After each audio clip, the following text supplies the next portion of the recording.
All right, so this is my review for a indie film called The Outpost, and it is a Afghanistan more modern war film. Um, I don't recognize anyone in here other than Orlando Bloom, and he only has a certain amount of part in here. But this is based on a true story, and and apparently it has Scott Eastwood in here, which is Clint Eastwood's son. Now, I didn't recognize him at all in this because I don't know what he looks like. I don't really recall anything seeing him in. So I can't really compare his acting to anything. I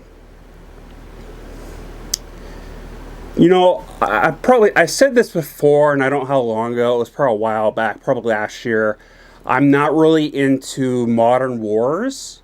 I know nothing about them. I'm more into World War II and World War One now. Wasn't before, and Vietnam Wars. So, I was born in the late 80s, so it's like I'm more familiar with that stuff because that's just kind of what I grew up with. I didn't really grow up with the Gulf Wars, which obviously took place in the 80s and 90s, but I just really never thought of anything about it, looked into it.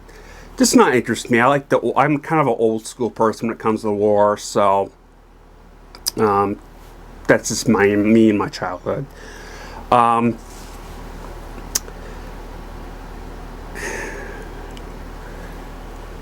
Again, this is based on a true story, but as always, I don't know how fabricated it is. I imagine there's some fabricated to it. I'm sure this is mostly based on what the soldiers that survived encountered and what they witnessed and how they were acting to each other. Now, it's based on a true story, but I was not really fully buying the whole frat boys with each other. But then again, they're, according to the end screen, they are in their 20s and whatnot. And I know in the military, the guys are going to be guys, and they're kind of like that. It's just, I don't know. For me, I wasn't really full in buying how they went about it.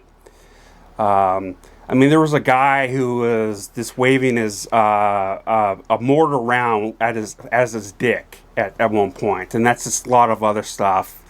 I don't know. But again, I'm not in the military, so I don't know how exactly they are, and I don't really leave the house, so.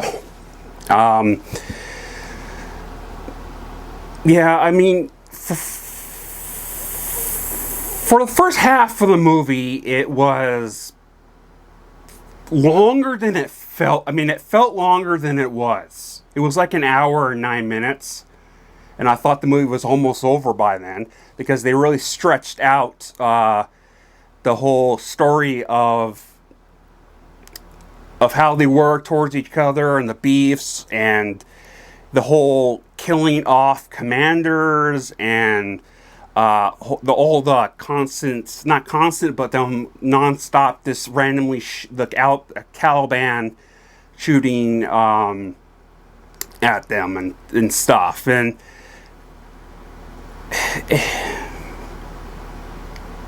it definitely did fit in, despite me not really fully liking it.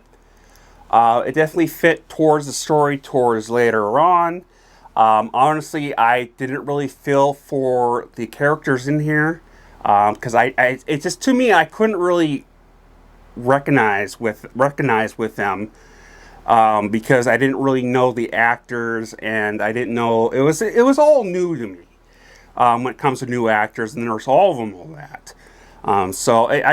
For me, I didn't really care much for the actors. Definitely some feels in there, but it didn't really get me because, again, couldn't get with the actors.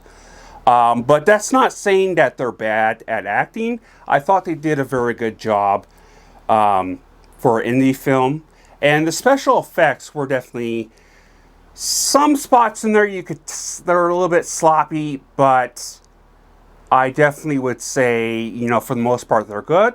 I think what I could gather from the movie is that most of the explosions and dust and fires and stuff was actually done with physical effects, so it wasn't like digital. I imagine the fire from the gunfire is. I could be wrong on that. But for the most part, there was a lot of explosions, a lot of action to it. And you get a lot into the of how it is in war. The character that I did not like, though, is Carter. There was definitely something on day one. There was something wrong with him, how he acted towards authority, and just how he's kind of a sketchy person. I kind of got the figure that he was either mentally ill to a degree, like PTSD, or he was a drug addict. Now, I had some issues of trying to figure out who each one was. So there was a part in there where they're just talking about a drug addict. So I don't recall if that was him or not. Because also there's something to keep in mind. It's kind of hard to tell people, all the white people from each other. That's because they all have like shaved heads like this. So it was kind of hard to tell. You could tell the ethnic ones apart, obviously. Even the slightly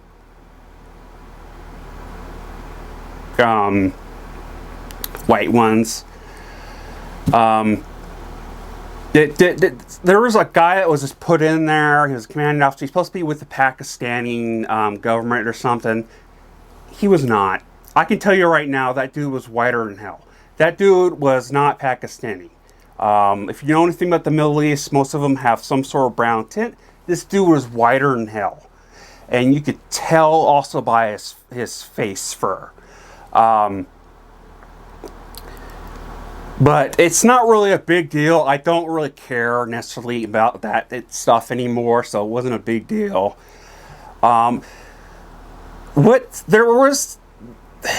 My big issue with this film, okay, is the editing from shot to shot. Because, they do the shot, and then they do another shot. And a scene, actually, and then they put it together.